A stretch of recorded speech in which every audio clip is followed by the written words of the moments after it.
You know that image, right? It's almost cinematic. The intense focus, holding your breath, maybe turning purple, pushing with every single ounce of strength. It's what you see in movies, maybe what well-meaning relatives advise. It's kind of baked into how many of us think about childbirth.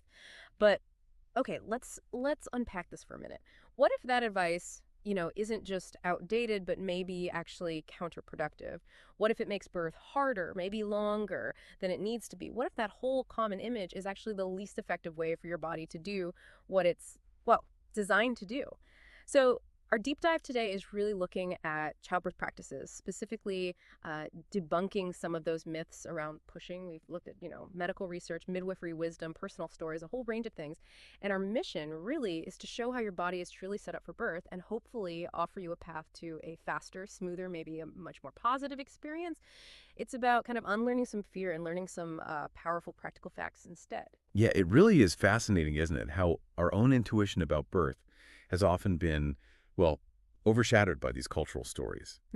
We've sort of been conditioned maybe to see it through this lens of just struggle and intense effort instead of seeing it as this, powerful, natural physiological process. So this deep dive, it's all about understanding that incredible intelligence your body already has and helping you maybe reclaim some of that natural wisdom. It's about figuring out how to work with your body's design, not fight against it, to get to a positive birth experience that, really aligns with what your body can do. Okay, so if we're talking about working with the body, maybe the place to start is the most powerful tool you have that isn't even physical, your mind. This is where it gets really interesting for me. How much does our mental state actually impact something as huge, as physical as birth? It sort of feels like it should just be purely physical, right? But the more you dive into the sources, it just becomes clearer and clearer how critical that mental piece is. Oh, absolutely. The link between your mental state and your body's readiness for birth, it's profound. Think about it like this. When you're stressed, when fear takes over, or maybe when your adrenaline's pumping, your body instinctively shifts into that fight or flight mode. And that's not just a feeling, right? It causes a very real physical tightening. Your muscles clench, your systems kind of close off. Your body basically reads stress as danger, and it naturally holds back. It literally constricts. And that is precisely the opposite of the state you need for birth, which is, open, relaxed. Right, the exact opposite. Exactly. Some studies even suggest that long periods of fear can actually slow labor down, maybe by hours. It hinders the natural release of oxytocin, that key hormone for contractions. Yeah. So this is why mental prep isn't just like a nice bonus. It's just as crucial as any physical prep you might do. And yeah, for many people, especially first-timers, that idea of pushing can become this huge source of anxiety. But it's so important to really internalize this.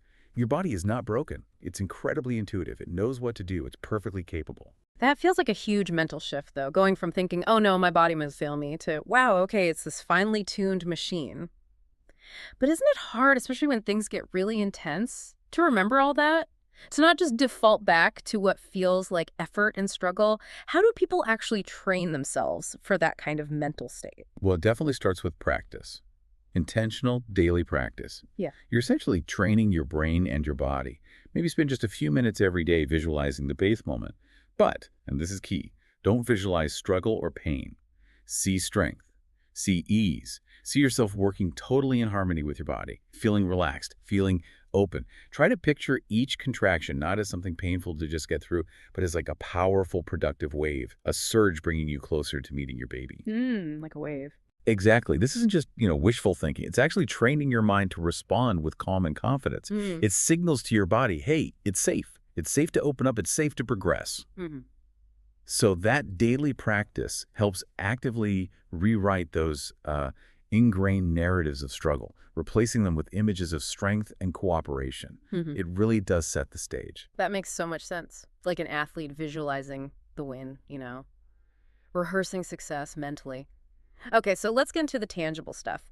After mental prep, the next big piece is something we all do constantly, breathing.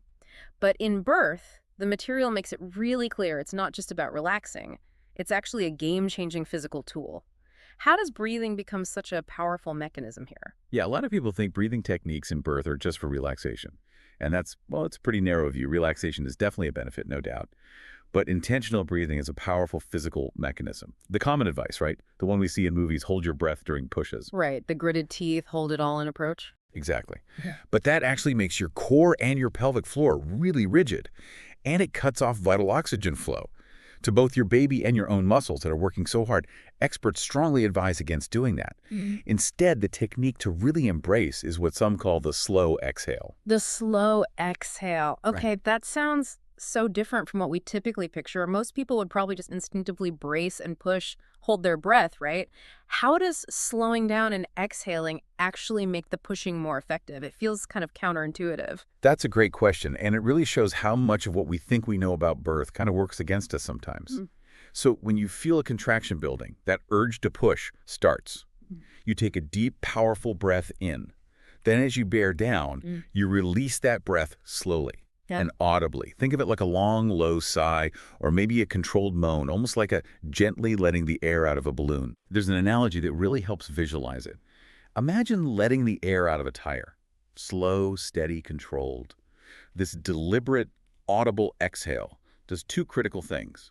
First, it stops your core and pelvic floor, that hammock of muscles down there, from getting all rigid and clenched up.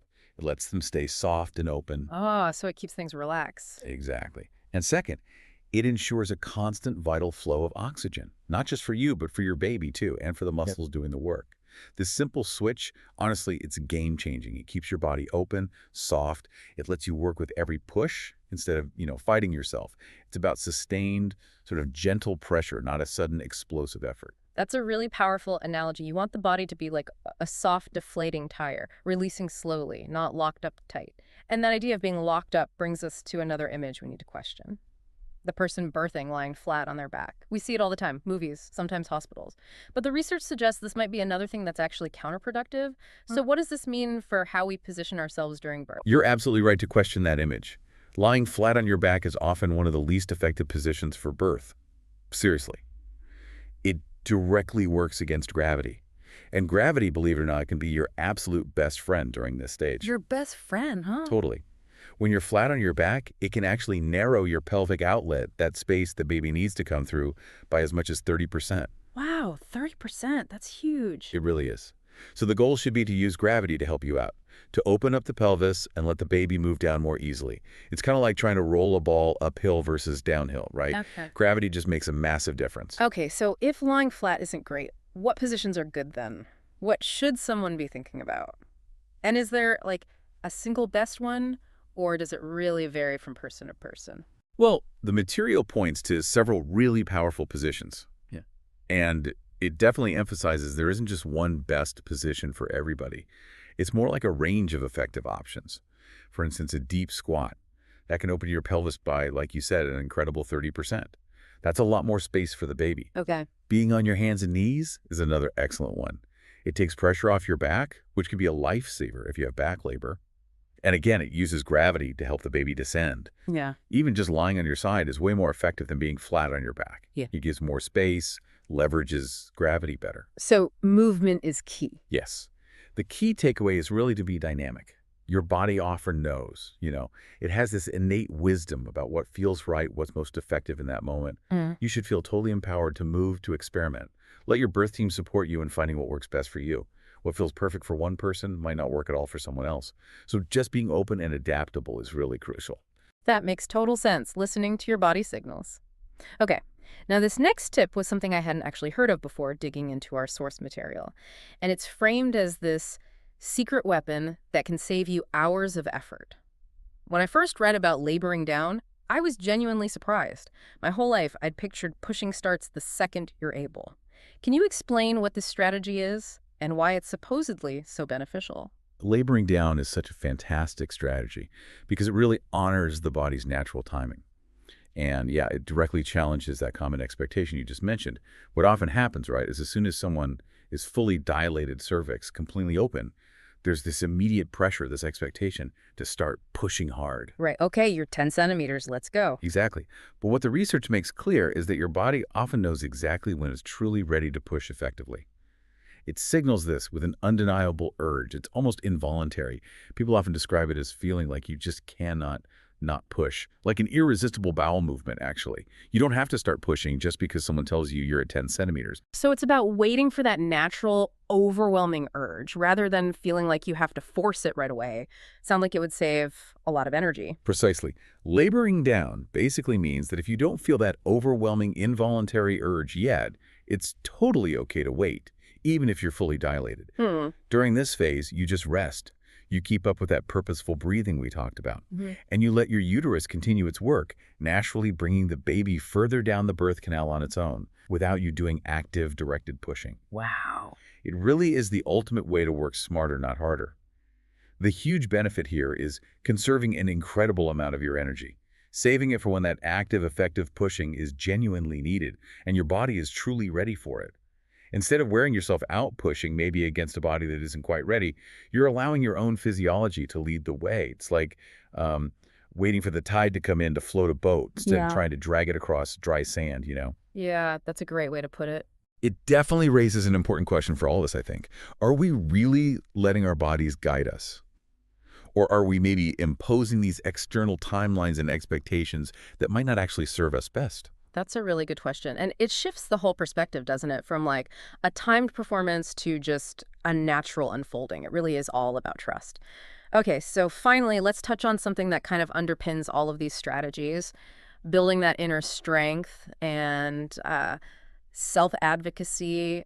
Birth is obviously this huge physical thing, but it sounds like it's equally, maybe even more so, a mental game. Oh, it absolutely is. Birth demands immense mental fortitude. There will likely be moments of peak intensity, moments when you might feel overwhelmed, maybe start to doubt yourself. And in those moments, you really have to become your own biggest advocate. The materials suggest things like using powerful affirmations, maybe even saying them out loud, reminding yourself, I am powerful, I am capable, my body was made for this. These aren't just, empty words. They act like anchors. They can pull you back from that edge of doubt and reconnect you with your own inner strength. For example, one story shared was about someone birthing who felt panic starting to rise. But her partner just kept repeating calmly, you are a force. You are a force. And apparently, it completely recentered her, brought her right back into her body's rhythm. And what about the support system? How crucial is that in this mental game? Because, I mean, even the strongest person probably needs some encouragement. Having a solid support system is absolutely critical. Your partner, your doula, whoever's there with you, they should be your ultimate cheerleader.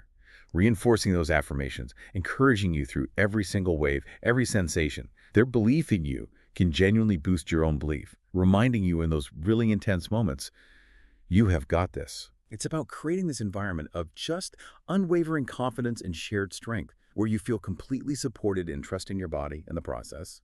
Ultimately, it comes down to recognizing and tapping into that incredible power you have inside and combining it with the right techniques and the right support.